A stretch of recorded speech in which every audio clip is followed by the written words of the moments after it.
prioritizing. What are the primary purposes and the role of government?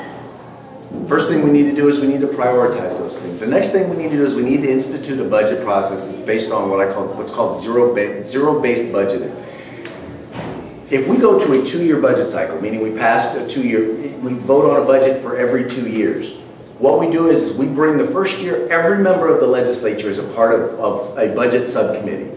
And during those budget subcommittee hearings, you're going to have people come in and they're going to talk about what they do, why they do it, and why it costs what they cost, why it's going to cost, how much money they're asking for when they present their budget, so that every single member can look at and identify exactly what it is that we're getting for every dollar that we put in place. That's one of the things that I think we need to institute, zero-based budgeting, as well as a 2-year budget cycle. And require, by the way, every budget cycle for every department to come in and make that same defense. And put those things out there so that the people of California can see what these programs are and what they do.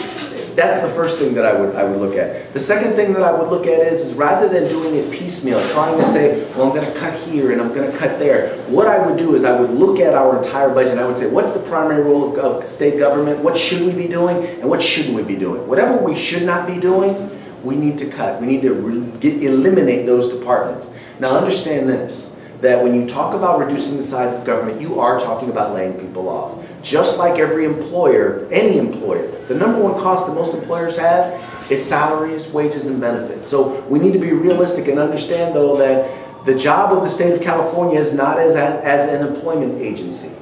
That is not our job. Our job is not to employ people. Historically, we have not had a revenue problem. Recently, with the financial meltdown, by the way, we have had a financial problem. So if we want to talk balancing our budgets, one of the things that we've got to do, and quite frankly, the only thing that really is going to help us out of this mess is going to be expanding the economy, creating jobs. Now, I realize government doesn't create jobs, but the government can get out of the way. It can get out of the economy's way, allow employers to be able to create jobs, repeal onerous regulations like AB 32. The other thing that we need to take a look at is we need to take a look at right-sizing government. You know, there's some, rather than just cutting, we need to look at where we get a wise investment. I'll give you a great example. How about investing more money in welfare fraud investigations? If we can decrease the amount of fraud by increasing the amount of money we put into those investigations, allowing people to do more investigations, to do greater follow-up. There are some places, you know, you got to invest money where you're going to bring a return. That's the thing. Those are some of the ideas that we need to be implementing in the legislature.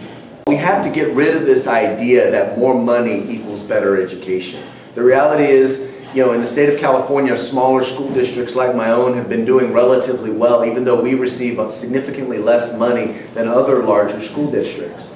I think we can also see that what the number one factor in education, quite frankly, is the parents. Active and engaged parents create active and engaged children. Right now, there's a piece of legislation that's going through the California State Legislature that is going to impose single-payer health care here in California. A program that is going to cost $200 billion. Now, to kind of put that in perspective, our current budget right now is $85 billion.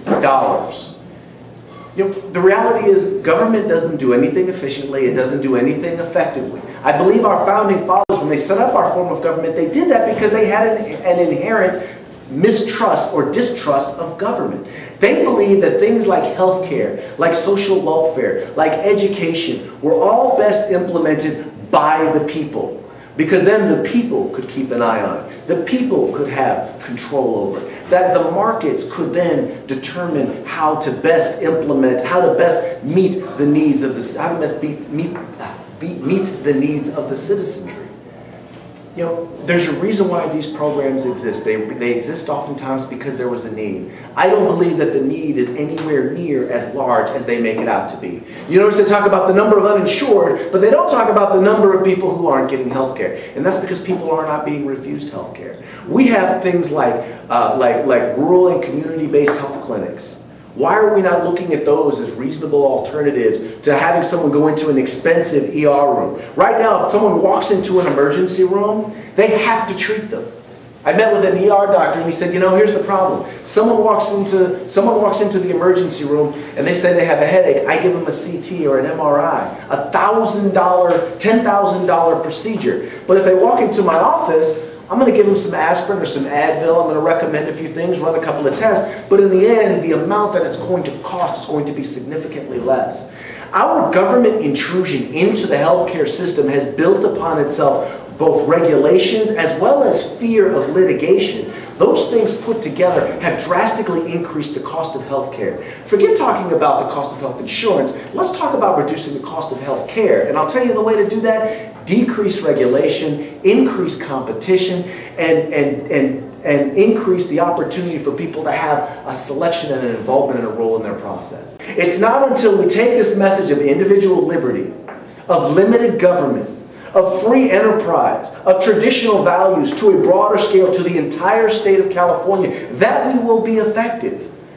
That's the type of representative that I want to be for the 5th Assembly District and for the people of the state of California. I firmly believe in this state. And I believe that when we stand up for what this state was founded on, for what this nation was founded on, I believe then we will once again become the Golden State. That's why I ask for your support on June 8th. Thank you very much.